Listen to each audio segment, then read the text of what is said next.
Hello everyone, Zane with you, and today we'll show you how to make Polaroid-style celebrity photos with Gemini. Okay, now the first thing that you should do is to simply go and search for Gemini. You need to download it on your phone. You need to go to Play Store, then download the Google Gemini. Then I want you to click on the plus icon. But before you do that, you should go and click on the middle top side and go and click on the first option.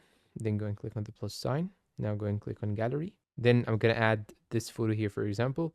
Then I want you to copy the prompt that I will provide down below in the description. So here I have this prompt. I will simply paste it right here, then hit the send message. It will take some time, just a sec. And here is the the old one. This is the old photo. And now it will show me exactly how will it look on the new photo. And here we have it. This is the new photo. It looks very nice actually. And you can use Canva in order to remove the watermark on the bottom right side. And I'll show you how to do so in another video tutorial. But that is it for our today's video. If you find it helpful, please support us with like, subscribe, comment, share. Thank you for watching and goodbye.